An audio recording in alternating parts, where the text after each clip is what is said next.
Eh bien, à celles et ceux qui nous entendent dans le parc du 26e centenaire, rejoignez-nous, rejoignez-nous, venez nous entendre. Nous allons parler de choses absolument essentielles pour notre avenir à toutes et à tous. On va parler des générations futures.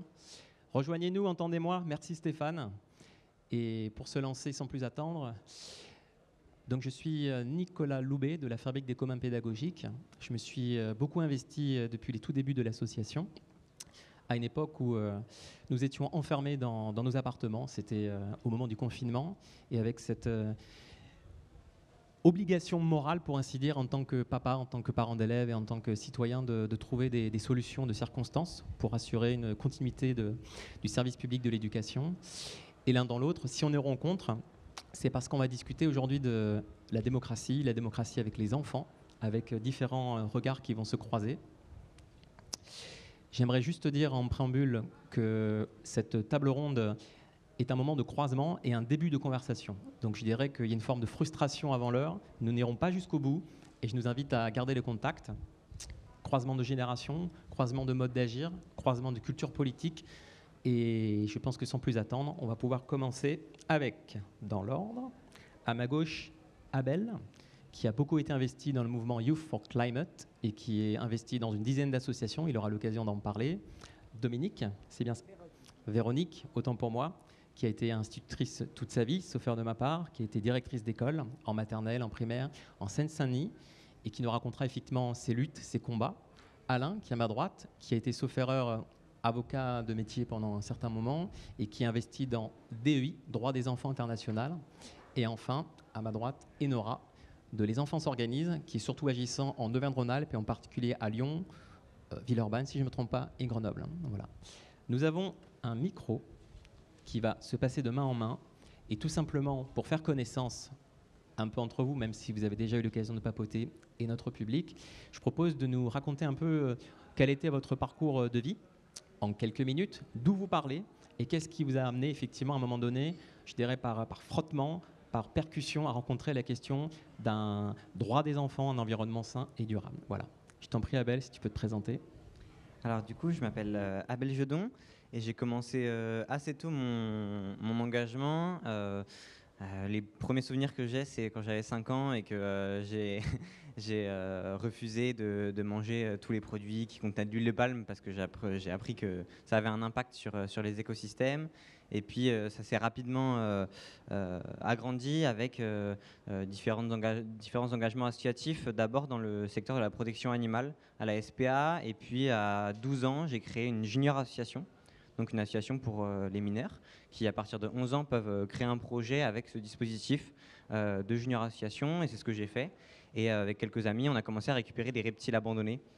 Et donc j'ai sauvé à l'heure actuelle presque 300 reptiles qu'on replace dans des familles adoptantes.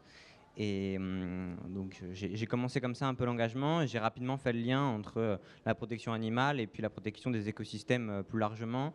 Et puis je me suis mis à m'intéresser à ces luttes écologistes et au moment aussi où Greta Thunberg a commencé à lancer ces mouvements de jeunesse, de protection de l'environnement, où on a commencé à sortir dans les rues, à faire des marches pour le climat et pour plus largement en fait le vivant, et assez rapidement ces luttes-là elles sont croisées aussi avec d'autres luttes, avec des luttes de classe, avec des luttes anticoloniales, avec des luttes féministes, avec des luttes LGBT aussi. Enfin voilà, il y a plein de choses qui s'entrecroisent et donc on a aussi opté pour des manières de lutter avec de la désobéissance civile, donc des manières assez radicales qui ont permis de faire avancer certaines choses. Autrement dit, un enfant qui a été très engagé et un jeune maintenant très très engagé. On aura l'occasion de développer sur quelques aspects. Véronique, je t'en prie. Oui, moi j'ai fait toute ma carrière d'institutrice et de directrice d'école en Seine-Saint-Denis.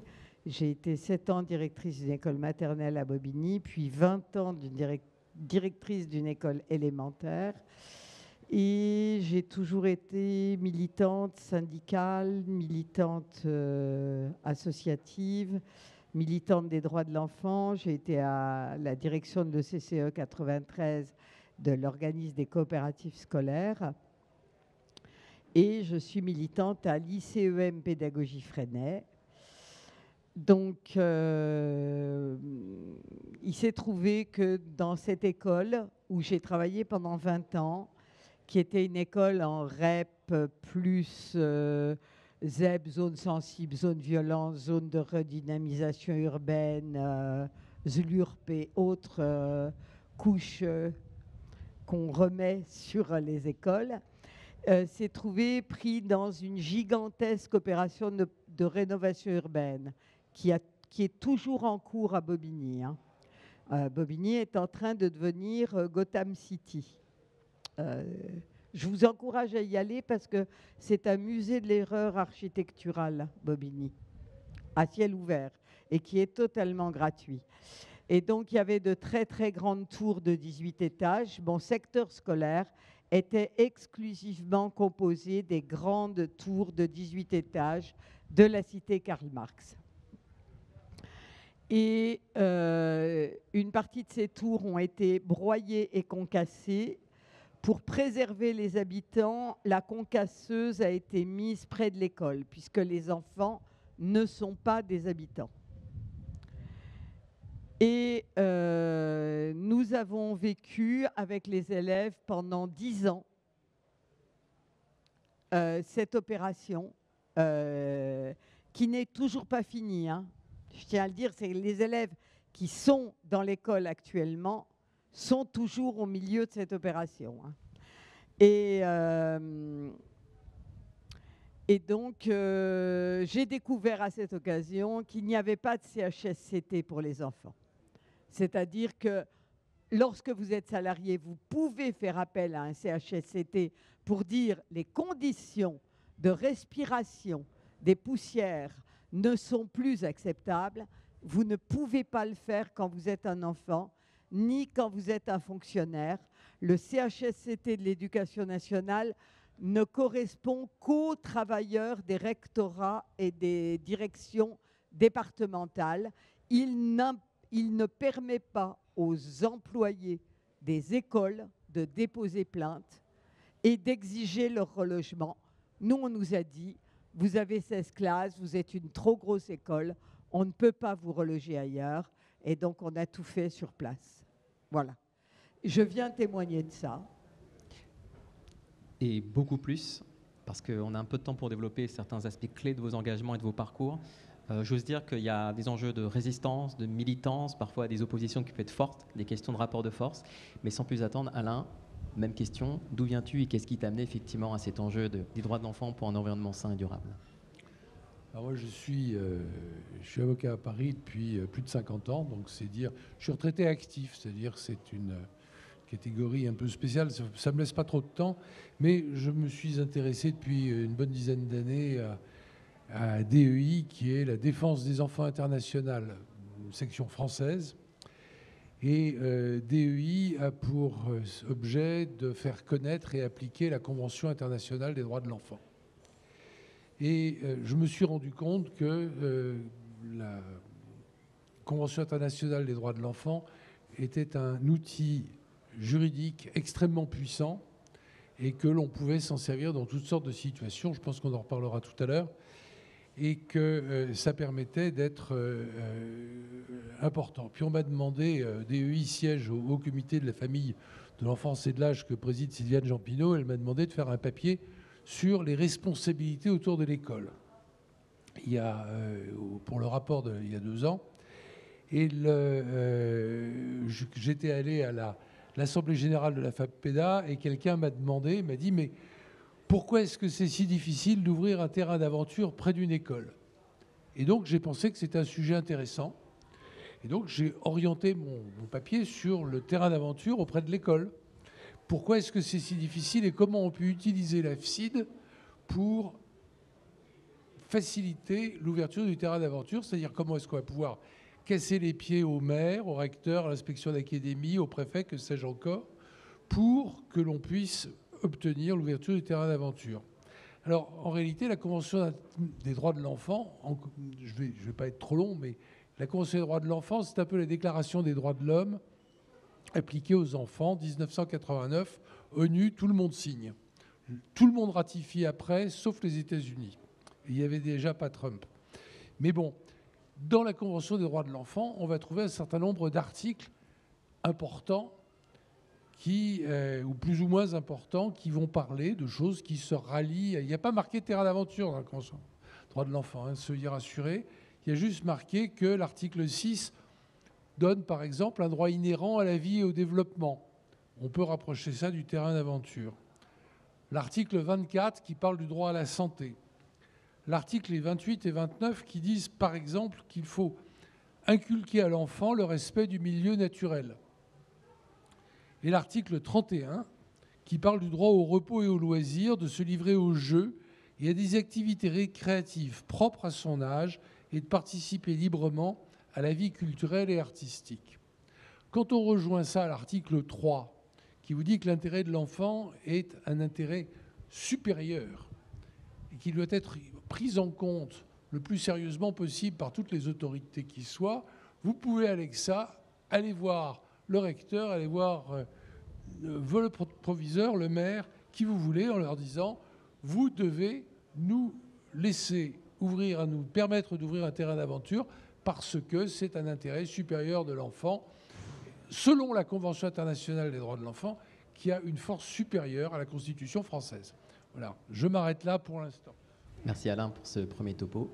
Et enfin, Enora, si tu peux te présenter, toujours pareil, même exercice. Qu'est-ce qui t'a amené effectivement dans ton parcours à être là où tu es et comment ça nous amène vers cet enjeu d'un droit des enfants en environnement sain et durable? Oui, donc bonjour à tous et toutes. Donc moi je suis Enora Ledru. Moi ça fait 5 ans aujourd'hui que j'accompagne des initiatives citoyennes, des mobilisations citoyennes de premiers concernés comme on dit, notamment en utilisant une méthode qu'on appelle le community organizing. Et depuis 1 an, j'accompagne, donc après 5 ans avec des adultes, maintenant j'accompagne des mobilisations citoyennes d'enfants, donc d'enfants d'école primaire. Et donc, à travers l'association qui s'appelle Les Enfants s'organisent.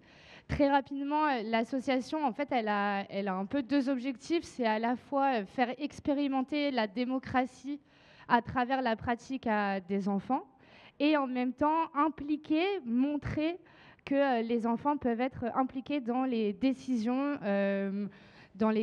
qui les concernent, à la fois dans l'école, mais aussi dans le quartier. Et donc, concrètement, j'accompagne des groupes d'enfants qui portent des campagnes citoyennes. Et c'est sous forme de 4 étapes distinctes. La première, c'est que les enfants ils vont écouter un maximum de personnes, écouter les doléances, qu'est-ce que les camarades, collègues, voisins aimeraient changer dans leur école ou dans leur quartier. Et sur les résultats de cette campagne d'écoute, on va essayer d'enquêter sur le sujet, sur par exemple nettoyer le quartier, ça va être construire un nouveau parc ou améliorer le parc du quartier, c'est très varié. Et on va enquêter du coup sur les causes, les conséquences, construire des solutions et essayer d'aller interpeller les pouvoirs publics pour obtenir des engagements, des changements. Donc on reviendra dessus, mais voilà pourquoi je suis là, pour essayer de montrer par la pratique que lorsqu'on écoute les enfants comme de réels citoyens, ils ont des idées, beaucoup d'idées et beaucoup de force pour agir sur leur environnement. Absolument, et pour des raisons, je dirais, de circulation du micro, je te propose de poursuivre ton propos avec, je pense, un enjeu à développer sur qu'est-ce qui se joue par la pratique de l'enquête. Je crois que les enfants s'organisent, ça mérite une forme de mise en histoire un peu plus longue, de comprendre comment le community organizing fait inspiration, fait filiation dans la pratique d'enquête, comment ça se met en œuvre avec des enfants, techniquement, pratiquement, et surtout quels effets ça produit. Là-dessus, je pense qu'il y a des enjeux presque protocolaires à développer. Pareil, tu as quelques minutes et je te propose de les prendre. Très rapidement, juste pour resituer, le community organizing, du coup, c'est une méthode anglo-saxonne, c'est une méthode militante, en fait, en quelque sorte, avec cette idée, en fait, il faut partir des premiers concernés et donner, du coup, le pouvoir aux premiers concernés de pouvoir faire changer les choses pour eux, par eux, de façon autonome, quoi. Et du coup, en adaptant cette méthode aux enfants, on a essayé de développer une méthode, donc, comme je le disais, en 4 étapes. Pour vous l'expliquer, je vais prendre un exemple concret d'une campagne qui s'est jouée avec les enfants s'organise. Donc on a un groupe d'enfants d'une dizaine de CE2 à CM2 qui vont s'engager pour 1 an et demi. Donc c'est une demi-année scolaire, enfin une année scolaire et demie plutôt. Et du coup, ce groupe d'enfants, dans un premier temps, avec cette idée que collectivement, en fait, on est plus fort. Pour porter un collectif, il faut aller écouter les autres. On ne représente pas ses seuls intérêts. Et donc, ce groupe d'enfants va construire une campagne d'écoute qui peut être variée. Donc, c'est eux qui décident les moyens. Ça va être des boîtes à idées, ça va être des interviews dans l'école. C'est d'ailleurs ce qu'on préconise le plus. Ça va être des formulaires dans les boîtes aux lettres. On a vraiment tout eu, des affiches dans l'école, un mur d'expression. Donc l'idée, c'est de récolter un maximum d'idées et essayer de voir laquelle ou lesquelles est soit la plus urgente, soit la plus populaire, soit aussi cette notion de faisabilité. Et donc de là, ils vont choisir un sujet eux-mêmes et collectivement, dans l'idée où on ne peut pas tout demander d'un coup. Donc on va prioriser. Ce n'est pas une forme d'élimination, c'est vraiment on priorise. Et donc sur cette idée-là, ils vont aller enquêter. Enquêter pourquoi ? Parce qu'il faut qu'ils comprennent, enfin ils comprennent très vite d'ailleurs de façon autonome, mais il ne suffit pas juste de râler, de dire on n'est pas content, il faut aussi exprimer de pourquoi on n'est pas content, pourquoi cette situation existe, pourquoi elle est problématique, pourquoi ils n'en sont pas satisfaits. Et du coup, ils vont enquêter sur d'abord quelles sont les causes de ce problème-là. Donc, par exemple, prenons un exemple. Il y avait une école, leur campagne, c'était les toilettes sont sales. Ça revenait souvent. Et dans leur campagne d'écoute, ils se sont rendus compte qu'il y avait la majorité des élèves qui n'allaient pas aux toilettes durant la journée, ce qui est un réel problème de santé d'ailleurs. Et donc, en creusant ce problème-là, ils se sont rendus compte d'abord qu'il y avait une responsabilité des élèves. Effectivement, certains élèves n'avaient pas les bons réflexes, tiraient pas la chasse d'eau, mettaient les papiers au sol. Mais en fait, en continuant d'enquêter, ils se sont rendus compte que, en fait, il y avait des chasses d'eau, beaucoup de chasses d'eau qui étaient bouchées. Il y avait des chasses d'eau qui étaient bouchées. Il y avait des robinets qui fuyaient. C'est pour ça qu'il y avait plein d'eau par terre. Les poubelles étaient toutes petites. Du coup, en fait, au bout de la moitié de la journée, elle était remplie. Du coup, les papiers étaient forcément au sol. Donc, ils identifient déjà deux causes. À la fois le comportement des enfants, mais aussi, du coup, l'environnement, les infrastructures des toilettes qui n'étaient pas forcément adaptées. Et de là, de leur enquête, ils identifient deux solutions. D'abord, ils décident de faire une campagne de sensibilisation auprès des autres, de leurs camarades. Eux-mêmes, ils construisent cette campagne de sensibilisation.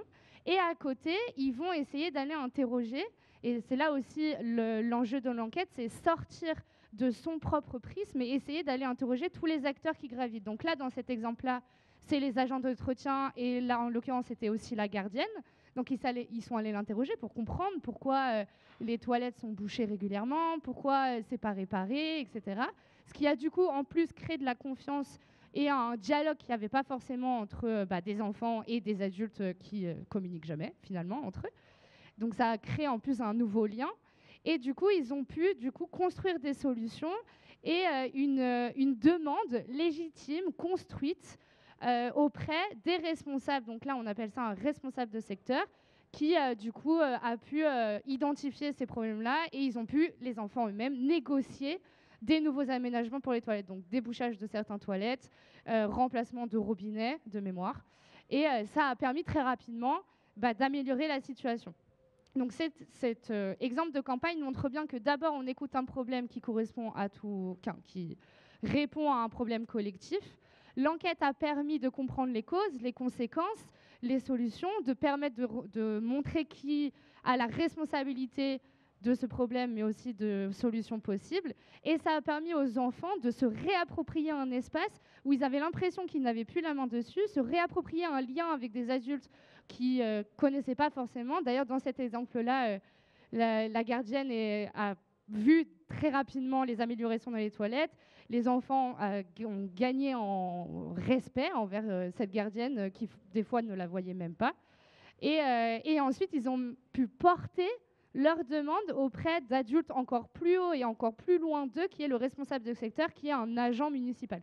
Et donc, ça permet de développer dans l'ensemble, pour répondre à la suite de ta question, cette méthode. Donc là, je vous donne un exemple de campagne très micro, très toilette, mais il y a eu la même chose sur le quartier avec l'aménagement d'un parc, d'installer des poubelles de tri dans les parcs de la ville du quartier, un mur d'escalade dans le gymnase, l'ouverture d'un gymnase sur le quartier. Bon, c'est très très large, mais à chaque fois la méthode est la même et du coup le résultat est la même, c'est qu'on gagne du coup en pouvoir collectif. On se rend compte que quand on est plusieurs, et bah, du coup on gagne en pouvoir, on gagne en confiance aussi. Ils apprennent à débattre entre eux, ils apprennent à apprendre à être d'accord parce que peut-être qu'ils arrivent avec une idée, bah, moi c'est pas ce que je voulais, les toilettes c'est pas mon sujet. Mais ils apprennent aussi à respecter la vie des autres. Ils apprennent aussi à porter la vie et le besoin des autres. Donc il y a vraiment un sens collectif qui est assez fort. Et puis après, grâce à l'enquête, ils apprennent aussi à construire un esprit critique. C'est certes, on peut les renvoyer très facilement vers leur comportement, mais en creusant, ils se sont rendus compte que certes, ils étaient responsables, mais d'autres l'étaient aussi. Et en enquêtant, ils ont du coup permis, à travers cette enquête, de comprendre que même eux, enfants, ils ont un pouvoir sur leur environnement et aussi par rapport aux autres adultes qui gravitent autour d'eux. Et après, initiation à la négociation, ils ont négocié, donc ils apprennent à débattre, ils apprennent à sortir d'une discussion qui est possiblement conflictuelle. Donc c'était une technique qu'ils n'ont pas l'habitude, bien que les enfants sont très forts en négociation. S'il y a des parents dans la salle, je suis sûre que vous êtes au courant. Donc voilà, à travers cette méthode, on essaye de développer des acquis citoyens qui permettent plus tard, qui redonnent confiance en les institutions, en les adultes et surtout en leurs paroles en tant que citoyens actifs et pas citoyens en devenir. Ils n'ont pas à attendre 18 ans pour agir sur leur environnement. Merci beaucoup. Peut-être sur la base de nos échanges aussi précédents, deux compléments qui vont nous amener vers Alain et la Convention internationale des droits de l'enfant. J'ai souvenir que vous êtes relativement jeune en tant qu'association, que la méthode donne lieu à une forme de mise en partage, de mise en commun vers aussi des adultes qui accompagnent quotidiennement et ordinairement les enfants. Et là où je voulais mettre en perspective ce que tu viens de formuler, c'est que ces actions locales peuvent s'inscrire aussi dans une forme de rayonnement et de diffusion plus nationale avec d'autres territoires, au-delà d'Auvergne-Rhône-Alpes, qui se saisissent de la méthode, qui la mettent à l'épreuve. Et donc c'est une génération entière potentiellement qui, par l'enquête, effectivement, va créer des droits et va permettre de rentrer en discussion politique avec les adultes sur des questions qui les concernent. Je crois que vous parlez de démocratie d'interpellation pour rassembler, pour ainsi dire, ces éléments-là. Et ce qui m'avait interpellé, je t'avais posé la question, est-ce que tu t'appuies sur les droits de l'enfant pour mettre en œuvre ces démarches d'enquête? Et tu m'avais dit non. Et du coup, ça m'avait presque surpris en me disant, mais là, il y a quelque chose qui est en train de se jouer parce que cette histoire de 30 ans de la Convention des droits de l'enfant, manifestement, c'est un outil ultra puissant. Et justement, Alain, j'aimerais que tu nous rappelles pourquoi cet outil est puissant et pourquoi il faut s'appuyer dessus, typiquement pour des démarches comme celle que Enora a pu développer. Pareil, tu peux prendre le temps de développer et je crois nous amener vers cet enjeu d'un droit des enfants, un environnement sain et durable. Jusqu'à ces derniers temps, les gouvernants avaient relativement tendance à respecter la règle de droit. On a un peu l'impression que ça part au volo. Mais la règle de droit est un élément important. S'il n'y a pas de règle du jeu, on ne peut pas jouer. Et c'est important d'avoir une règle du jeu et qu'on puisse jouer. Sans ça, on ne peut pas jouer ensemble. Et donc, il y a eu comme ça des règles de droit importantes qui ont été posées. Et une des plus connues, c'est la Déclaration des droits de l'homme de 1789, qui commence par dire « Tous les hommes sont libres et naissent libres et égaux en droit ». Et quand on parle des hommes, on parle bien entendu des femmes et aussi des enfants qui sont aussi, dans ce sens-là, des hommes. Donc ça, tout le monde sait que c'est un texte important et il fait partie en France de ce qu'on appelle le bloc de constitutionnalité, c'est-à-dire les textes les plus importants de la France. Vous avez notamment la Constitution et puis un certain nombre de textes de cet acabit. Et donc, tout texte, tout droit qui est fixé dans la Constitution est un droit important. J'entendais à la radio hier matin que le droit à l'avortement, ça me l'a rappelé, était inscrit dans la Constitution. Ça ne veut pas dire que ça ne changera jamais, ça veut dire que c'est beaucoup plus compliqué de le changer.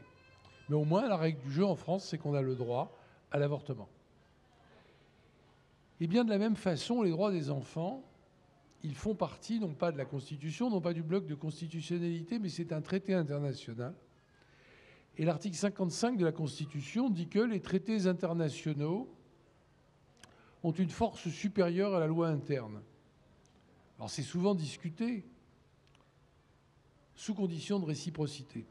Alors c'est souvent discuté parce que les gens se disent, moi, anglais, pourquoi est-ce que Bruxelles voudrait m'imposer des choses? Je veux que ce qui se passe en Angleterre prime. Même chose en France, même chose en Allemagne, bien entendu, même chose ailleurs. Eh bien, c'est simplement le principe que quand on a pris un engagement, cet engagement a force de loi envers vous. Donc si moi, la France, je prends un engagement envers l'Allemagne ou envers la Grèce, eh bien, je dois le respecter. Donc les traités ont force supérieure à la loi interne. Donc la Convention internationale des droits de l'enfant, qui est une convention que la France a signée et ratifiée, elle est supérieure à n'importe quelle loi interne, elle est supérieure à n'importe quel décret, à n'importe quel règlement, à n'importe quel arrêté ou circulaire du ministère de l'Éducation nationale. Donc, si vous allez voir le recteur, le chef d'établissement, si vous allez voir le maire, en lui disant « Monsieur le maire, la Convention internationale des droits de l'enfant dit que les enfants ont tel droit et que l'intérêt supérieur de l'enfant doit toujours être pris en compte dans toute décision qui les concerne. Donc, il s'agit bien de quelque chose que vous devez prendre en compte. » Alors naturellement, il n'y a pas marqué Convention des droits de l'enfant dans la CIDE, mais il y a les articles que je vous ai mentionnés tout à l'heure, le droit au loisir de l'article 31 et le respect de la nature de l'article 29, la connaissance de la nature. Donc, il y a peut-être des moyens techniques, je ne vais pas vous les donner ceux-là, il y a peut-être des moyens techniques de combattre l'argumentaire. Mais pour ça, il faut savoir, il faut bosser, il faut réfléchir à ce que l'on va dire pour dire que l'intérêt de l'enfant nommé par la CIDE comme étant un intérêt supérieur, eh bien que je ne vais pas le respecter. Alors si on est M. Trump, on peut dire la loi je l'emmerde, et auquel cas, voilà, c'est comme ça, il ne fallait pas les lire. Mais quand on a un gouvernement un tant soit peu respectueux de la loi, eh bien il doit appliquer la CIDE. Alors, il faut être quand même raisonnable, c'est-à-dire que la CIDE prévoit un certain nombre de choses qui ne sont pas nécessairement applicables, parce qu'il faut de l'argent pour le faire. Et elle dit que le Soudan du Sud n'a pas les mêmes moyens financiers que la France pour le faire. Mais quand la France s'est engagée à faire quelque chose il y a 35 ans, et qu'elle ne l'a pas fait depuis 35 ans, c'est pas un accident, c'est pas le manque de moyens, c'est de la volonté politique, et elle est donc contre, elle ne respecte pas sa parole, donc elle commet une faute. Et donc on peut réagir et agir dans le sens d'une exécution de l'obligation. Alors certaines choses vont demander des moyens. Par exemple, dans certains aspects de l'éducation ou de la santé, du droit à la santé ou du droit à un certain nombre de choses qui vont demander de l'argent, on peut considérer qu'effectivement l'État n'a peut-être pas eu les moyens ou n'a pas les moyens de le faire. Mais quand il s'agit de choses simples, le respect du droit à la vie, le traitement préférentiel dans le cadre pénal, quand il s'agit du secret de la correspondance, attendez, dire qu'on n'a pas le droit de violer la correspondance d'un enfant, ça ne demande pas un décret d'application, ça ne demande pas une loi, c'est dans un texte supérieur qui s'applique de façon automatique. Alors, pour moi, la Convention internationale des droits de l'enfant, c'est le couteau suisse de toute la négociation avec l'administration, parce que ça vous donne 60 droits contre lesquels l'administration va avoir un mal infini à dire « Ah ben oui, mais moi, la circulaire du recteur est plus importante. » Non, la circulaire du recteur, on s'en fout. La Convention internationale des droits de l'enfant, elle relève d'un texte de valeur supranationale. Alors, il y a peut-être, entre vous et moi, il y a peut-être des conditions d'application, mais le texte, il est supranational et le principe qui est posé, il est là. Alors, l'Assemblée plénière de la Cour de cassation a rendu une décision le 28 juin de l'année dernière. La Cour de cassation, c'est le tribunal le plus élevé en France, et l'Assemblée plénière, c'est la formation la plus élevée de la juridiction la plus élevée. Et il s'agissait de statuer sur la responsabilité parentale. et de savoir si les parents divorcés avaient tous les deux été responsables des bêtises que peut faire leur enfant, parce que l'article 1244 du Code civil dit que 1242 pardon, du Code civil dit que les parents sont responsables des enfants qu'ils ont sous leur garde. Et la Cour de cassation a dit oui, que les deux parents étaient responsables. Mais elle a dit considérant que ça ne faisait qu'appliquer un principe posé par la CIDE.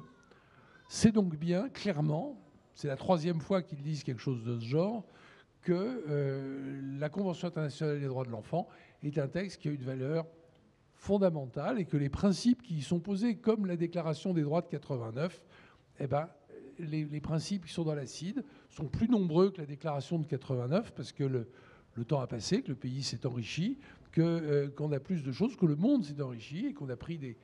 Et ce texte, l'Afghanistan, théoriquement, et la Colombie et toutes sortes de pays sont censés avoir les mêmes principes et les appliquer en faveur des enfants, les femmes et les enfants surtout d'abord. Voilà. Je pense que j'ai répondu à ta question.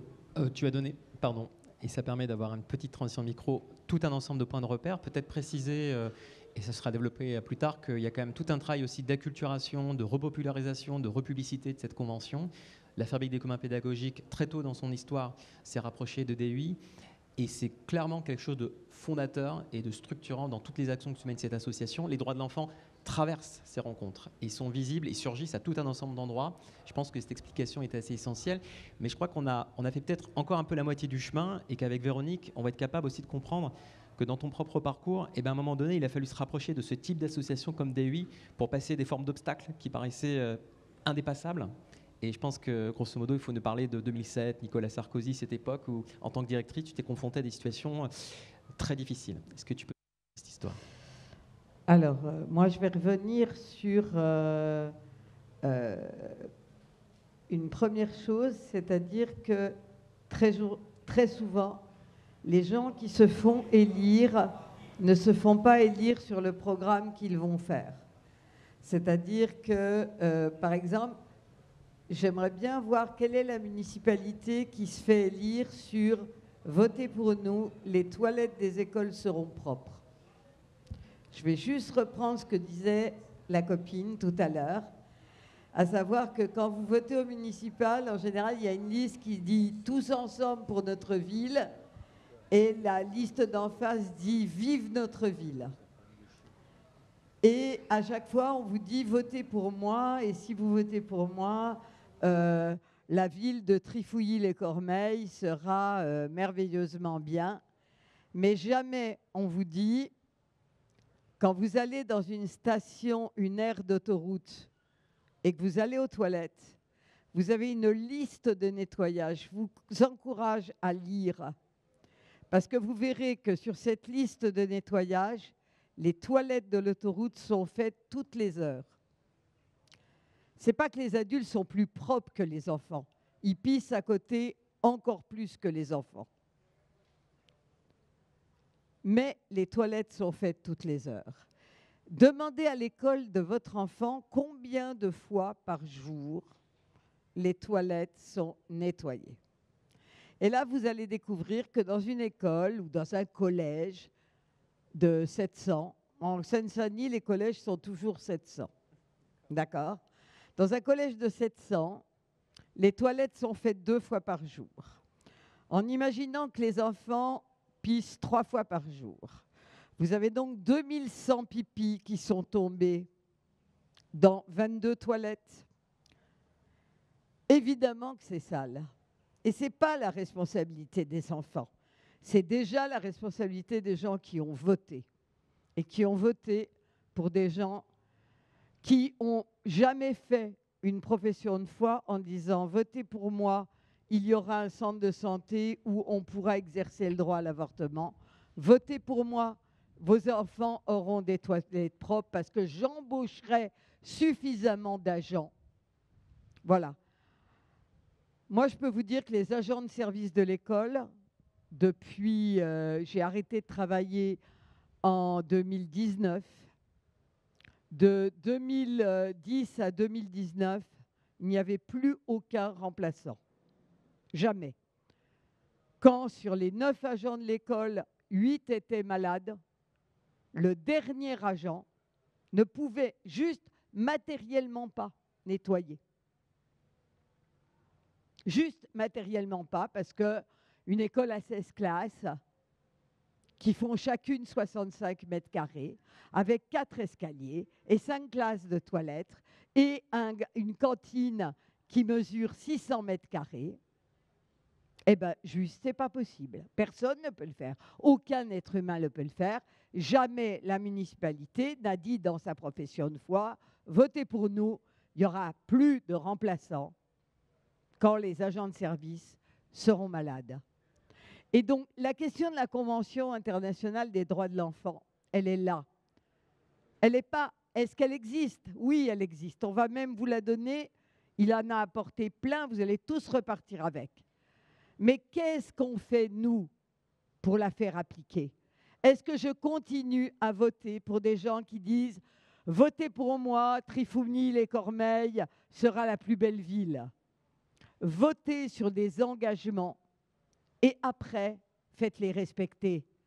Voilà. Donc, demandez aux gens, est-ce qu'ils vont, on vote là en 2026, d'accord? Est-ce qu'ils vont végétaliser les cours d'école? Est-ce qu'ils vont isoler thermiquement les bâtiments scolaires? Est-ce qu'ils vont rouvrir des colonies de vacances pour que tous les enfants aient un droit aux vacances? Relisez attentivement ce document que DEI va vous donner. Et allez voir tous les candidats en leur demandant s'ils vont faire quelque chose, s'ils s'engagent à faire quelque chose, et surtout vérifier qu'ils font. Voilà. Moi, je me suis rapprochée de DEI parce que Nicolas Sarkozy ne cessait de mettre des OQTF aux parents des élèves qui étaient dans mon école, jusqu'à un point tel que 2 petites filles vietnamiennes qui vivaient au Vietnam avec leur grand-mère, alors que leur maman était en France et que leur papa était aux États-Unis, à la mort de leur grand-mère, la maman est venue les rechercher.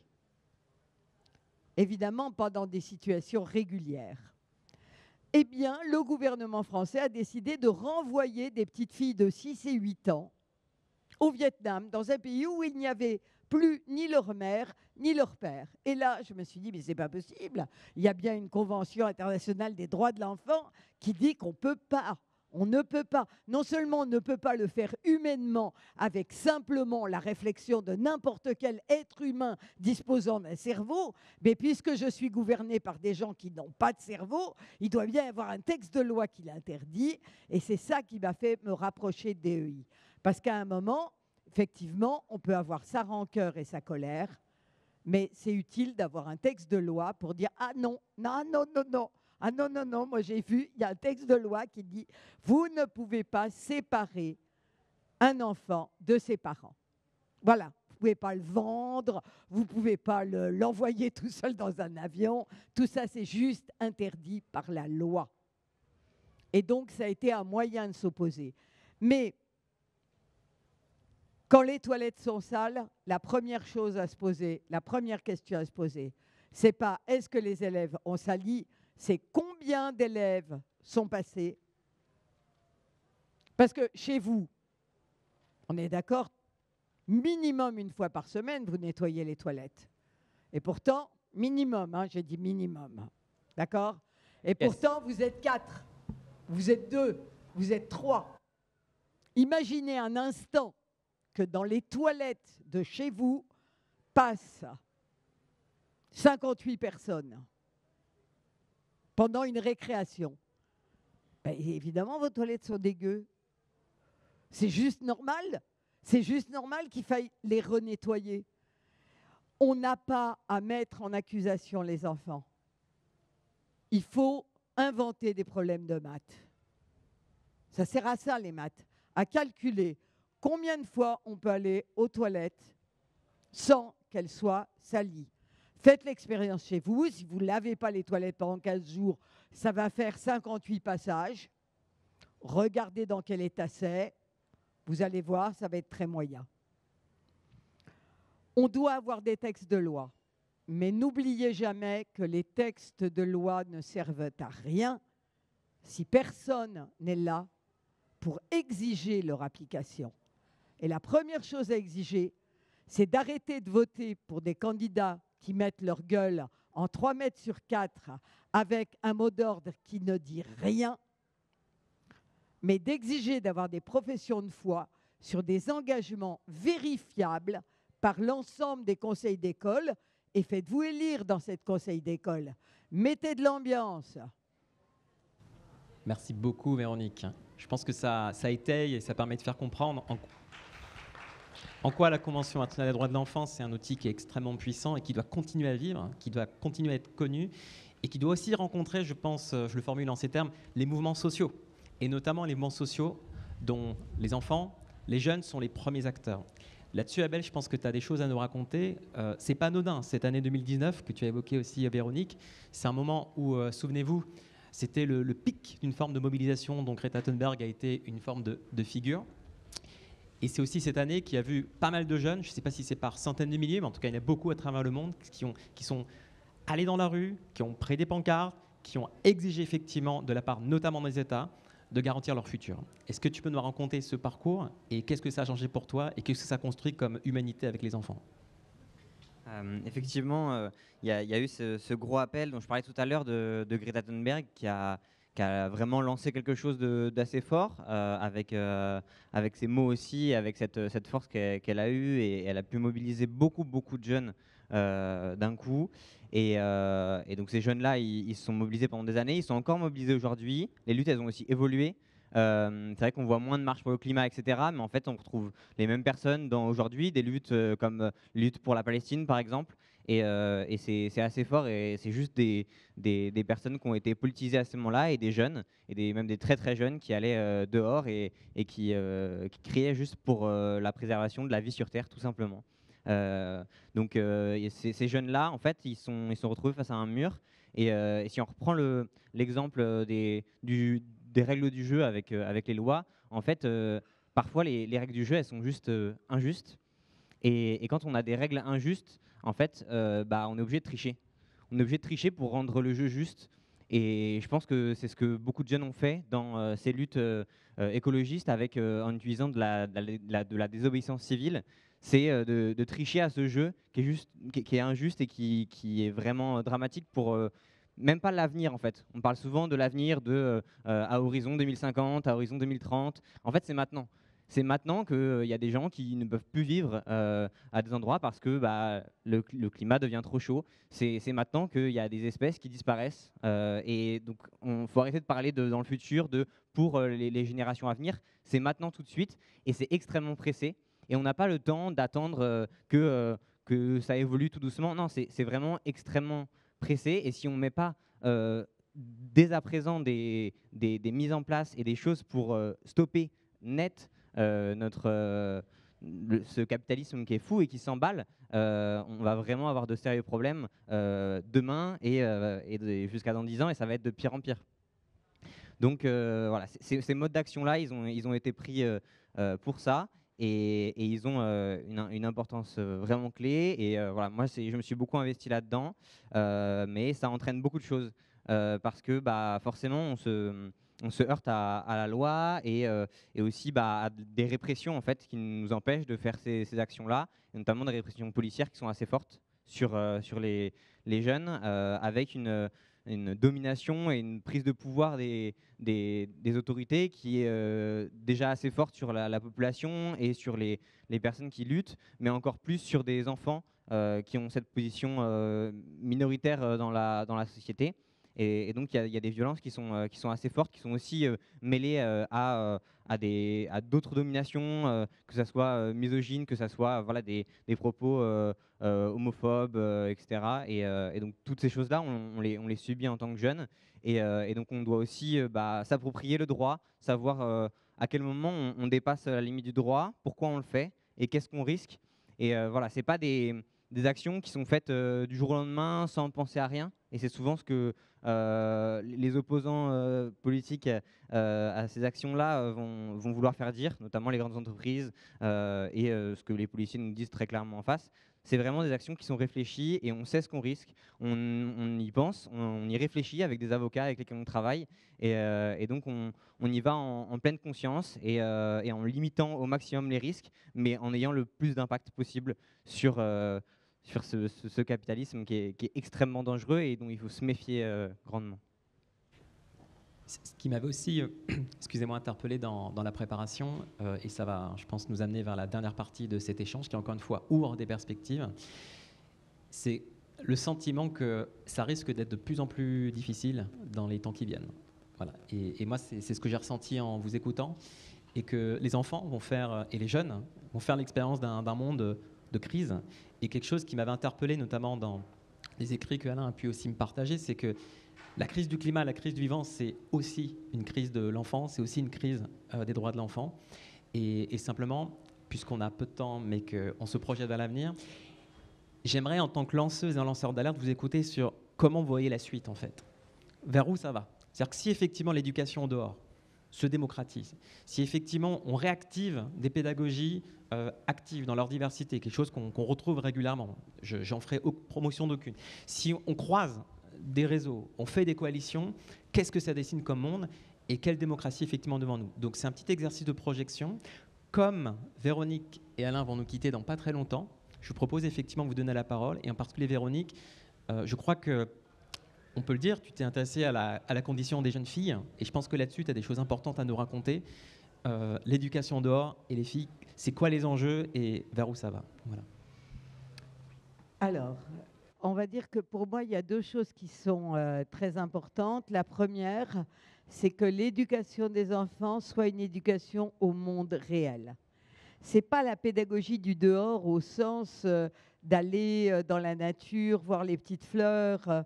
C'est d'abord une éducation qui les sorte d'un monde dans lequel l'activité virtuelle, l'activité avec écran, dépasse parfois en temps les interactions réelles avec des humains, avec des animaux, avec des plantes, avec la réalité de la planète.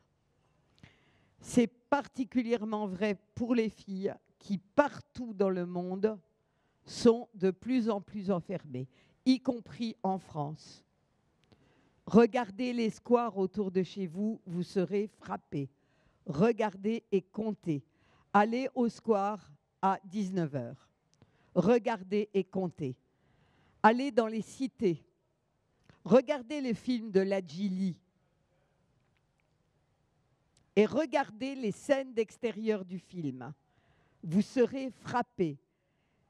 Il y a un film entier tourné en banlieue en France dans lequel vous ne verrez aucune femme dans aucune scène d'extérieur. Aucune petite fille dans aucune scène d'extérieur. Et ça n'a frappé personne apparemment à la sortie du film. J'ai lu toutes les critiques du film avant de réaliser que peut-être qu'à part moi, ça n'avait choqué personne. Cette question du dehors, c'est la question de l'audace d'affronter le réel tel qu'il est, tel qu'il nous surprend, tel qu'il existe. Cette audace, c'est fondateur dans notre capacité de l'adaptation aux autres humains, de l'adaptation aux autres animaux, de l'adaptation, c'est-à-dire que ne pas considérer que l'autre comme faisant irruption dans notre vie, mais comme étant un partenaire de notre vie. C'est le fondement de l'activité amoureuse. C'est le fondement de l'activité affective pour autrui, pour les gens qui n'ont pas exactement notre culture, notre couleur de peau, notre religion, notre manière de vivre, pour les animaux qui ne sont pas là pour nous déranger, mais dont nous devons partager les espaces.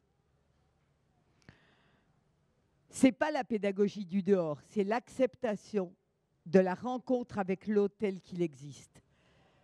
Ce n'est pas la pédagogie du dehors, c'est la capacité à inventer son propre scénario et de ne pas être le jouet de scénarios virtuels dans lesquels on nous emmène. On nous emmène avec l'IA à ce que les récits du monde soient des conglomérats faits de récits qui n'existent pas. Que les images du monde soient des images de ces conglomérats. Le danger aujourd'hui, il est là. Il y a d'un côté le réchauffement climatique et les bouleversements parce que des millions de personnes vont changer de territoire. On le sait déjà.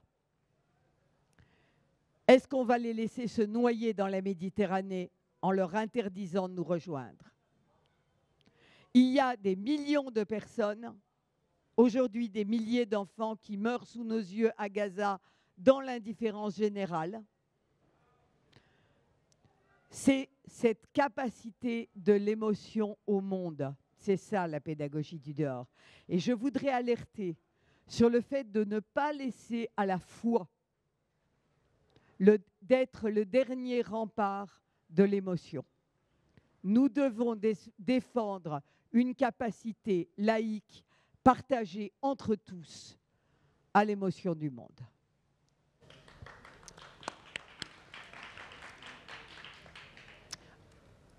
Alors moi, je vais faire deux commentaires. Le premier, il ne concerne pas juste les enfants.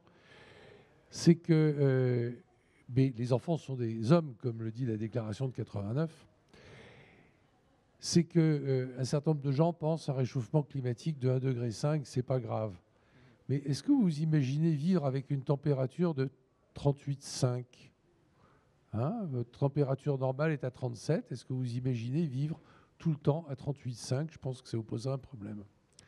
Et puis, plus la température monte, plus les eaux montent. Comme on l'a dit tout à l'heure, le Bangladesh sera sous l'eau des centaines de millions de gens. Mais quand ça continue, à 6 degrés, le méthane qui est dans l'océan sort à plus 6 degrés. Et le méthane et l'oxygène, qu'est-ce que ça fait? Ça explose à 540 degrés. Moralité, plus personne ne peut faire de feu, plus personne ne peut fumer une cigarette. Donc les gouvernements du monde doivent interdire de fumer les cigarettes. Ce sera le minimum. Donc ça, c'est un élément à prendre en considération. Puis la deuxième chose que je suis amené à me dire de façon extemporanée, devant ma coprésidente Liliane Huguet, c'est que je pense, après ce que nous a dit Véronique Decker, DEI va présenter une liste aux élections municipales à Paris, dans laquelle on dira que les toilettes doivent être nettoyées régulièrement, que les profs manquants doivent être remplacés. Et on verra bien ce qui se passera. On verra bien ce qui se passera. On ne sera sans doute pas élus. On va avoir les filles et les socialos qui vont nous tomber dessus en disant qu'on leur prend des voix. Mais peut-être feront-ils, à ce moment-là, la profession de foi ou le programme que l'on attend et qu'ils vont nous piquer. Et on sera peut-être très content qu'ils piquent le programme s'ils l'appliquent. Voilà, je pense qu'effectivement, c'est un élément important aujourd'hui. DEI va lancer une candidature aux élections municipales à Paris. C'est une nouvelle nationale que je vous annonce et que vous pouvez diffuser sur les réseaux d'information. C'est entendu, et il y a quelque chose qui nous amène vers effectivement quelque chose qui relève d'un plaidoyer. Je crois qu'on a encore quelques petites minutes avec toi, Alain, et je pense qu'il y a un point qui est important qu'on pourrait partager. 2019, c'est vraiment une année charnière. Bon, elle précède le Covid et tout un ensemble d'événements, mais il me semble que c'est un moment où tu as fait ce pas d'aller vers Greta Thunberg et ses 15 enfants qui se sont présentés dans une démarche de condamner potentiellement des États pour inaction climatique. Alors, je crois que c'est important de nous donner des points de repère sur qu'est-ce que ça veut dire, qu'est-ce que ça nous dit de la société que des jeunes, en gros, rentrent en justice et essayent de mettre devant le fait accompli que les États sont inactifs et condamnent effectivement leur futur. L'affaire Thunberg, elle est importante, mais je pense que votre démarche ici, est encore plus importante. Je m'en explique. L'affaire Thunberg est importante comme catalyste. C'est parce qu'ils ont lancé cette opération que beaucoup de gens ont eu connaissance de la Convention des droits de l'enfant. Donc pour ça, c'est extrêmement important. Alors Greta Thunberg et 15 autres jeunes ont attaqué 6 pays, la France, l'Allemagne, l'Argentine, je ne sais plus quels autres, la Turquie, je crois, parce que ces pays avaient signé un protocole additionnel de la Convention des droits de l'enfant qui permettait aux particuliers d'aller saisir le comité des experts de l'ONU, le comité des droits de l'enfant de l'ONU, pour demander que ce comité des experts enjoigne ou demande en tout cas aux pays concernés de faire le nécessaire. Alors c'était un peu gonflé d'attaquer la France et les autres parce qu'on leur reprochait fondamentalement de ne pas avoir exercé de pression diplomatique suffisante sur la Russie, les États-Unis, l'Inde et la Chine, notamment les gros pollueurs, et qu'on aurait dû faire quelque chose dans ce sens-là. Alors, DEI s'était mis dans les starting blocks pour participer à ce procès, et puis l'action de Greta Thunberg n'a pas été jugée recevable parce qu'elle n'avait pas, non pas parce qu'elle était mal fondée, mais parce qu'il n'avait pas épuisé les voies de recours internes. C'est comme ça pour saisir la Cour de justice des communautés européennes, c'est comme ça pour saisir la Cour européenne des droits de l'homme, etc. Il faut faire tous les appels possibles avant qu'on puisse saisir. Alors les enfants ont des grandes barbes blanches à la fin quand ils ont épuisé les voies de recours internes, ils sont également épuisés. Mais l'intérêt pour nous de ce procès, c'est qu'il nous a amené à passer à reprendre en France cette notion d'intérêt supérieur de l'enfant qui était dans la Convention des droits de l'enfant, puisqu'on dit que les États doivent prendre en compte l'intérêt supérieur de l'enfant pour toute question qui les concerne. Mais beaucoup de juges vous disent « ouais, l'intérêt supérieur des enfants, c'est ce que je décide ». Et donc, au lieu de ça, on leur dit l'intérêt supérieur, il est supérieur parce qu'il est marqué dans l'acide. Et donc, grâce à Greta Thunberg, c'est de façon un peu indirecte, mais grâce à Greta Thunberg, on est amené dans le monde francophone et dans le monde hispanophone d'ailleurs, à dire les intérêts supérieurs définis par l'acide doivent être respectés au-delà des lois nationales internes.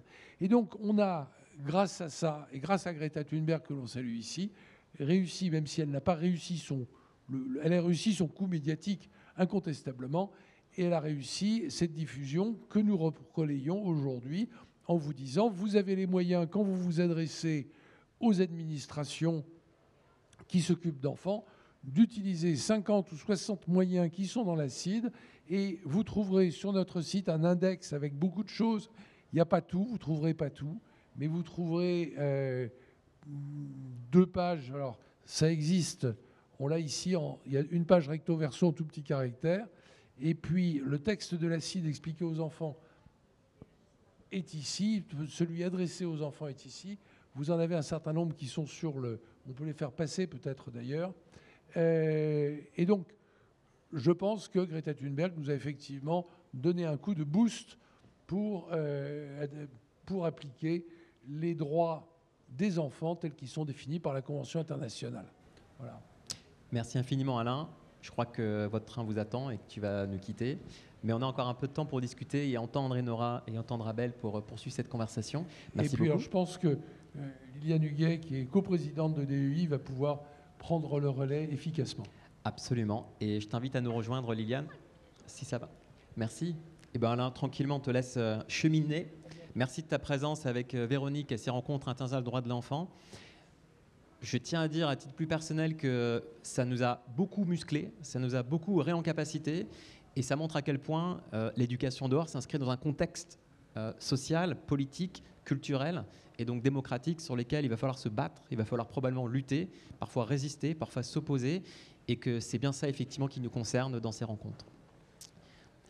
Alors, on accueille Liliane doucement, mais pour les circonstances de cette conversation, on va continuer avec Enora. Et je dirais que je vais un tout petit peu moduler la question et puis on va aller vers la conclusion. J'aimerais vous écouter sur si on dépasse cette culture de la consultation des enfants, comme si la parole de l'enfant était, je dirais, on se met à hauteur de lui, on essaie de l'entendre, de lui donner la parole, mais si l'enfant prend la parole, se bat pour ses droits, s'engage d'un point de vue civique, qu'est-ce que ça change d'un point de vue démocratique? Qu'est-ce que ça change de mettre les enfants, et a fortiori plus largement les jeunes, au cœur de notre démocratie? Je pense que là-dessus, vous avez des pistes, peut-être des rêves, peut-être des perspectives, et vous écoutez là-dessus sur la base de vos pratiques et vos engagements. Je crois que ça va nous aider pour l'avenir.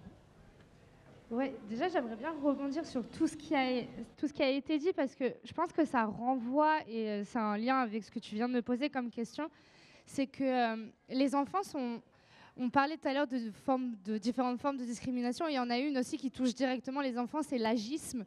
En fait, quand on parle des enfants, on a tendance à les infantiliser, alors que tout le cœur de la discussion, elle est là. Il faut qu'on prenne confiance en ce que les enfants pensent, veulent, construisent. Et je le vois, moi, à travers la méthode Les enfants s'organisent. Faites confiance aux enfants. Ils ont vraiment beaucoup d'idées. Sortez-les de l'école à travers des campagnes, des projets. Ils ont une notion d'expertise sur leur environnement. Vraiment insoupçonnée. Il ne faut pas attendre, je pense, et c'est un peu le cœur du sujet, et même Abed, tu es là pour leur en témoigner. Un citoyen n'a pas besoin d'attendre 18 ans pour s'emparer des sujets qu'il a envie de défendre. Tu as un très bon exemple, tu as commencé à 5 ans, c'est ce que tu disais. Et du coup, il y a vraiment cet enjeu-là, et je renvoie aussi à la responsabilité des élus locaux, des municipalités, même des écoles à plus petite échelle, et même au niveau national. Et les enfants sont des citoyens aujourd'hui. Ils n'ont pas à attendre 18 ans. Et c'est là tout l'enjeu, sachant que c'est eux les premières victimes du réchauffement climatique. Donc si on veut que ça avance et leur donner un avenir, je pense qu'il faut qu'ils aient un rôle à jouer dès maintenant. Et ça passe aussi par l'éducation. On parlait, c'est Alain qui disait, la CID, elle n'est pas connue par les principaux acteurs qui sont les enfants. Donc il y a tout un enjeu d'éducation, d'apprendre comment marche une mairie, comment marche la citoyenneté, le fonctionnement, même nous, en vrai, en tant qu'adultes, des fois on ne sait pas. Et donc il y a un gros enjeu d'éducation, et c'est ça que je voulais rajouter. Et après, du coup, pour répondre à ta question, Nicolas, effectivement, nous, aujourd'hui, avec Les enfants s'organisent, on a la chance de pouvoir animer ce qu'on appelle les conseils d'arrondissement ou les conseils municipaux des enfants. Et donc, en fait, on le voit bien à travers ce genre de dispositifs qu'il y a une volonté de faire participer les citoyens, enfants ou adultes, au pouvoir public, aux décisions et au quartier, etc., à travers les mairies. Et c'est super, et il faut continuer ça. Mais nous, on prend un peu ce dispositif qu'on appelle démocratie participative, et on va essayer de l'alimenter encore plus avec ce qu'on appelle la démocratie d'interpellation. C'est-à-dire qu'on a tendance à vouloir faire participer les citoyens sur un thème, un sujet défini, et on pense que c'est parfois suffisant. Alors que nous, on défend une autre façon de faire, qui est plutôt, en fait, encore une fois, les citoyens, adultes ou enfants, ont une expertise, ont des connaissances sur leur environnement, école, quartier ou tout autre. Et il faut garder cet espace, et c'est l'enjeu, et je pense que je laisse ouvert cette question-là, c'est l'enjeu-là de ce qui nous arrive bientôt, 2026-2027. Il faut qu'on garde ce droit de pouvoir s'organiser collectivement et faire remonter nos demandes. C'est ce qu'on appelle la démocratie d'interpellation. C'est avoir le droit d'interpeller nous-mêmes, citoyens usagers, nos élus, nos représentants locaux, nationaux, un peu plus difficile, mais au moins locaux, de pouvoir les interpeller et faire remonter des besoins, des envies, des sujets qu'on a envie de mettre sur la table, et ne pas attendre que nos responsables nous demandent notre avis. Et donc pour ça, c'est à la fois, tout passe par l'éducation, les associations, et l'éducation, il faut que les citoyens, et dès le plus jeune âge, savent qu'ils ont ce droit-là. Et c'est écrit, d'ailleurs, dans la CID. On a regardé tout à l'heure, c'est le numéro 15. Et aussi, c'est une des conditions nécessaires, c'est que nos élus locaux, et je rejoins ce que disait Véronique, que nos élus locaux aient confiance en nous, citoyens, et confiance aux enfants aussi pour se laisser surprendre par l'interpellation, se laisser surprendre par les envies qui ne sont pas forcément ceux qu'ils avaient prévus. Et je le vois à travers les campagnes des enfants. Aujourd'hui, on a de la chance. certes, c'est pas toujours tout beau, tout rose, hein, mais aujourd'hui, on a la chance d'avoir des élus qui acceptent de jouer le jeu, d'écouter les revendications des enfants, et ça fonctionne. Il faut trouver le compromis, il faut accepter des fois rentrer un peu dans le conflit, mais un conflit constructif. Il faut accepter des fois être en désaccord, et c'est OK. Et grâce à ces désaccords, et on en parlait tout à l'heure, la nécessité de l'opposition parfois pour faire construire des revendications et avoir l'engagement de collectif. Et du coup, il faut alimenter ça, alimenter ce droit à l'interpellation, et qui, je pense personnellement, est peut-être en danger dans les années à suivre. Donc, c'est ça que je voulais apporter aujourd'hui comme sujet et peut-être comme conclusion. À fond. Et une conclusion qu'il va falloir faire vivre et alimenter dans la durée. Et même question, tu peux aussi réagir, rebondir sur ce que tu as entendu évidemment, mais vraiment ne pas louper cette question sur si on met alors les enfants / les jeunes au cœur de la démocratie, ça prend quelle forme et ça nous amène vers où dans un contexte de crise qu'on a, je crois, quand même bien mis en paysage. Voilà. Et tu peux le nourrir de ton expérience, mais aussi d'une certaine manière de tes visions, quoi. C'est-à-dire comment tu vois les choses. Je pense que les enfants, je pense que les enfants, ils comprennent des choses assez rapidement et assez poétiquement même sur une vision du vivant et du monde qui les entoure. Et cette vision-là, elle est extrêmement précieuse. Et je pense qu'on a besoin de l'écouter, et aujourd'hui plus que jamais. Et donc, il y a vraiment un intérêt à prendre en compte leur voix, à les écouter, à les accueillir, à aussi leur laisser la place de découvrir ce monde, d'avoir cette poésie qui est en eux. Enfin, c'est une poésie en puissance, mais qu'il faut laisser s'exprimer. Et pour ça, les classes du dehors, elles sont extrêmement importantes. Mais il ne faut pas non plus se satisfaire de ça uniquement. Ça serait génial que les classes du dehors soient bien plus démocratisées, soient institutionnalisées, mais il ne faut pas se satisfaire de ça. Il faut aller beaucoup plus loin dans une démocratie qui soit beaucoup plus ouverte aux enfants, mais une démocratie aussi beaucoup plus juste, parce qu'aujourd'hui, il y a des réels problèmes. Hier, il y a une loi qui a été votée au Sénat, notamment par certains partis qui se revendiquent de gauche, et je pense au PS notamment, qui a voté une loi contre l'avis de la majorité des Français et pour une autoroute qui est extrêmement destructrice, qui s'appelle l'A69, et ça a été voté au Sénat par des gens qui se disent de valeurs progressistes, des valeurs écologistes, et c'est extrêmement grave que des choses comme ça puissent se passer et qu'on puisse... même si on parle purement légalement, il y a des espèces sur place qui vont être détruites par cette autoroute, qui sont protégées par des lois aussi. Et donc, c'est d'une gravité extrême. Et ces projets-là, ils fleurissent de plus en plus. Il y en a partout. Et on urbanise à outrance tous les petits bouts de nature qui nous restent. Et tous ces bouts de nature qui servent aux enfants à voir le monde et à garder un peu cette beauté qui est présente dans le vivant. Donc je pense qu'il y a besoin de plus que ces réformes de l'éducation nationale qu'il faut évidemment, c'est vraiment une pensée révolutionnaire de faire évoluer les choses radicalement. Et je pense que ça passe beaucoup au niveau local, par des ZAD, comme ça a été fait à la 69, mais comme c'est fait à plein d'endroits, au niveau des communes qui se positionnent sur des points et qui se positionnent radicalement. Et je pense que c'est comme ça, en multipliant ces petites actions très locales, qu'on pourra vraiment changer les choses de manière concrète et ce qu'il faut absolument pour garder une vie prévivable pour les humains et pour les autres vivants qui vivent sur cette terre.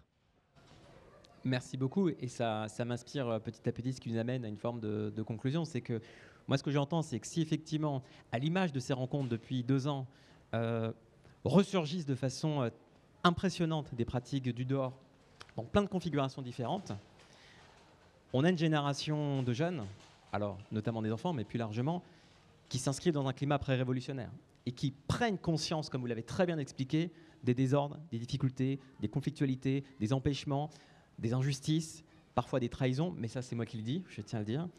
Et je pense que c'était pas acquis d'office de se dire l'éducation dehors, si elle se démocratise, ça contribue à une génération révolutionnaire qui va vraiment transformer le monde parce qu'elle, non seulement elle n'a pas le choix, mais qu'elle en a parfaitement conscience par l'expérience du dehors, quoi. Voilà. Et je pense que là-dessus, vous l'avez montré. Ce qui, pour la fabrique des communs pédagogiques, je suis un peu obligé de le dire quand même, ça s'exprime par cette notion de droit d'enquête des enfants. C'est-à-dire que si vraiment on prend au sérieux le dehors, si vraiment on prend au sérieux ce qui nous réunit depuis un certain temps dans ces rencontres, et si les enfants, on leur donne vraiment la possibilité de prendre conscience de ce qui les concerne à l'échelle locale en s'inscrivant dans un monde global, alors il faut non seulement les écouter, mais on doit absolument les écouter et absolument prendre en considération ce qu'ils nous pointent et nous montrent. C'est une transformation épistémologique, c'est une transformation du monde qui se dessine. Et en plus, on voit bien qu'il y a des filiations, que la Convention internationale des droits de l'enfant est un instrument extrêmement puissant dont on peut tous s'emparer pour l'avenir. Liliane, je pense que ce qui est chouette, c'est que il ne faut pas trop déborder, par respect effectivement des équipes, mais on a quelques minutes et que d'une certaine manière, tu ouvres le bal pour ce qui serait des formes de réactions, de commentaires ou de questions qu'ont ouvert ces conversations. Merci à toi. N'hésite pas à te représenter initialement et je pense que ta parole sera précieuse. Alors bonjour, donc Liliane Huguet, je suis coprésidente de l'association Défense des enfants internationale. Moi, tout ce que j'ai entendu, ça m'évoque une chose, c'est jamais ne faire pour l'enfant, mais faire avec l'enfant. Et je crois que c'est comme ça que j'ai envie de résumer, et c'est tout ce que j'ai pu découvrir à travers ces classes dehors, toutes ces gigantesques idées et ce dynamisme. Je pense que c'est vraiment la bonne voie. Et puis peut-être aussi la petite fable du colibri qui malgré, il fait pas grand-chose, le colibri. Il va chercher une petite goutte d'eau, hein, la forêt est en feu. Et puis grâce à lui, il y a une mobilisation qui va se mettre en place. C'est pas facile. Nous, on est tout petits à DEI, on est tout petits, mais on est vraiment content d'avoir pu participer à ce temps, et on vous invite à vraiment vous mobiliser là où vous êtes, parce que bien sûr qu'il y a plein de choses qu'il faut encore changer pour les enfants, mais surtout avec les enfants. Voilà. Et n'hésitez pas, si vous avez des questions, à prendre la parole. Et peut-être prolonger pour dire que une des intuitions qui se dessine, avant de vraiment conclure pour de vrai, c'est que cette convention aussi, elle peut s'inscrire dans des dynamiques territoriales. C'est-à-dire que on ne vit pas exactement de la même manière à Marseille, à Lille, à Strasbourg, à Mayotte, qui affrontent différentes épreuves, différentes catastrophes. Et donc, encore une fois, pour en revenir à la question du droit d'enquête, couplée aux méthodes, aux approches, aux philosophies qu'on a pu développer, c'est vraiment se saisir des problèmes qui comptent. On n'en a pas les solutions immédiates, mais on va trouver des manières d'y répondre et manières de continuer à faire société, garder les liens. Ce que je vous propose, dans un tout peu de temps léger, avec Titouan qui est dans l'Assemblée, c'est de vous donner la parole au public qui est avec nous, sachant qu'on aura aussi un public postérieur à cette conversation puisque c'est enregistré. Et je tiens à remercier énormément l'équipe technique de captation. Votre travail, c'est admirable, c'est indispensable pour faire exister une mémoire de ces rencontres pour l'avenir. Si des questions apparaissent dans la salle, c'est le moment de les accueillir. Voilà. Je peux aussi désigner, hein, c'est comme à l'école. Oser. Oui, c'est vrai que ça tombe un peu... Je tiens à dire qu'il est 18h et qu'on est aussi un peu fatigué. Ouais. Ah, Ronan, ouais, t'as envie de prendre le micro ? Vas-y. Et pour avoir entendu à la fois sur le cadre général et puis peut-être sur si possible, des exemples particuliers que vous auriez en tête, c'est comment donner ce côté un peu du pouvoir d'agir à travers le pouvoir de dire des enfants, à travers ce qu'ils observent dans la nature et dans leur expérience de classe dehors, et comment on peut les emmener justement progressivement, parce que peut-être lié à leur âge aussi, c'est ça que j'avais un peu en tête, et on les emmène dans ce chemin-là d'essayer de changer les choses, mais en restant à leur échelle. Donc je ne sais pas si vous avez des idées là-dedans de ce qu'on peut faire concrètement. Je crois qu'Enora est désignée par le regard. Ah ouais ? Non ? Moi j'ai entendu... Oh, ou pas, mais j'ai entendu la question de la construction de la parole. Oui. Et en fait, c'est du français. Mais c'est pas que ça, c'est aussi de l'éducation civique, c'est aussi de l'histoire, c'est aussi de la géographie. Et voilà, le travail... Moi, c'est comme ça que j'entends par le pouvoir dire. L'art plastique aussi. Ouais, bon, je t'en prie. Cette question, elle est hyper intéressante parce que effectivement, nous, on a cette posture où c'est l'enfant qui fait, c'est l'enfant qui pense. un peu ce que tu disais, hein, c'est vraiment l'enfant, enfin le groupe d'enfants d'ailleurs, parce que c'est vraiment un collectif, et à la fois architecte, penseur, responsable de la campagne, etc. Et nous, dans mon métier, ce qu'on dit, c'est qu'on est juste la personne qui ouvre les portes, et l'enfant ensuite, donc des portes du décideur, les portes d'outils, de moyens, et l'enfant il va, enfin le collectif d'enfants il va. Mais c'est vrai que c'est pas naturel. C'est pas naturel chez les enfants de ne pas avoir de consignes, de ne pas avoir de cadre clair, de règles. Enfin, on le voit très rapidement, les enfants lèvent la main, même en dehors de l'école, lèvent la main pour prendre la parole. C'est un réflexe qu'ils ont trop du mal à perdre. Et en fait, à ça, je répondrais des outils, déjà, de participatif, d'éducation populaire, déjà sortir d'un cadre clair. On n'utilise pas de table, on est soit assis par terre, debout. Déjà, on casse ce cadre qui est induit chez eux. Et surtout, la patience et la confiance, leur expliquer. Par exemple, la main levée, c'est vraiment un truc assez imagé. Mais donc, on anime les conseils municipaux ou d'arrondissement des enfants. Donc, j'ai un groupe d'une quinzaine d'enfants qui a donc ce réflexe de prendre la main dès que vous avez une idée. Oui. Et ce silence de on attend. Et puis moi, je ne suis pas prof, je n'ai pas du tout cette compétence scolaire, même loin de là d'ailleurs, je n'étais pas une très bonne élève. Et du coup, en fait, je leur explique très rapidement, on va arrêter de lever la main ici. J'aimerais que juste vous appreniez à vous regarder, à vous respecter, à ne pas couper la parole, à vous prendre en compte que vous êtes dans un groupe et peut-être qu'il y a quelqu'un qui veut prendre la parole avant vous. Et donc, c'est toute une notion de respect, de vivre ensemble qu'ils vont acquérir au fur et à mesure. Et je me rends compte que c'est assez long, hein, que les mains ne se lèvent plus, que les paroles ne se coupent plus. C'est assez long. D'ailleurs, des fois, il y a des petits conflits parce qu'il y en a qui arrivent plus vite que d'autres, etc. Et donc, c'est accompagner ce changement avec la patience et toujours en suivant le rythme des enfants, quoi. Ne jamais être trop pressé et vraiment de suivre leur rythme en leur faisant confiance. Vous allez y arriver, c'est OK. Tu as besoin de continuer de lever la main, ça te rassure, on va faire ça. Mais tu vois, je ne sais pas si je réponds bien à ta question, mais c'est vraiment de prendre le temps, de leur partager des outils, de leur faire confiance. Et au fur et à mesure, ils vont sortir du cadre. Mais c'est long. Et tout est l'enjeu de répéter, quoi. Et tu vois que ça s'intègre, ces techniques et ces projets de citoyenneté de la classe dehors. Si ça s'intègre dans le programme, c'est sûr où il va avoir un truc de pérennité. Et donc, de casser un peu ces codes un peu longs qu'ils ont vraiment intégrés, quoi. Et c'est lourd pour eux. Je tiens à dire que Enora, tu as un atelier demain. Et donc, c'est une manière de poursuivre la conversation avec ce chrono dans la tête. Je me permets de dire qu'on a peut-être une deuxième question. J'avais, je crois, vu une main qui se lève. Alors, c'est un peu paradoxal avec ce qui vient de se formuler, mais... Voilà, bon, c'est la mise en abîme, j'aime bien la mise en abîme. Et dire au passage que, mine de rien, dans ton petit exposé, tu dis on donne les enfants la possibilité de construire leur cadre, mais c'est ultra méga puissant ce que tu viens de formuler. Enfin, je veux dire, c'est juste l'exception, c'est pas la règle. Et là, c'est l'entrée dans les communs des enfants, accueillir les enfants dans la culture des communs, dans cette philosophie politique de la réappropriation. Et on en parlera à l'apéro. Une deuxième et dernière question. Non, c'était juste un remerciement, parce que vous nous avez permis de faire un vrai pas de côté, de sortir de l'école dehors, d'aller plus loin, à la fois dans les enjeux. C'était une espèce d'ode à la prise de soin de l'enfance et du vivant. Donc je voulais vous remercier. J'ai l'impression qu'on a bien grandi avec ce moment avec vous. Merci. Eh ben, on peut célébrer si vous voulez. Je pense que c'est indispensable collectivement et par la voix. Et comme le temps est sur la fin, peut-être un petit mot de conclusion pour Liliane ou pour Abel. Voilà, je pense que c'est le mot de la fin. Il vous appartient, mais on peut commencer avec toi, Abel, ou inversement. Voilà, le mot de la fin. Je pense que on a beaucoup parlé de comment vraiment faire avancer les choses, d'avoir une démocratie qui soit réelle et d'intégrer les enfants dans cette démocratie. Et je pense qu'une bonne piste de réflexion, c'est justement ce droit d'accès à la démocratie, ce droit de vote et de pleine citoyenneté aux enfants. Et il y a des pistes de réflexion qui sont faites, il y a des livres qui existent sur le droit de vote à 16 ans, mais même le droit de vote à 5 ans, même le droit de vote à la naissance.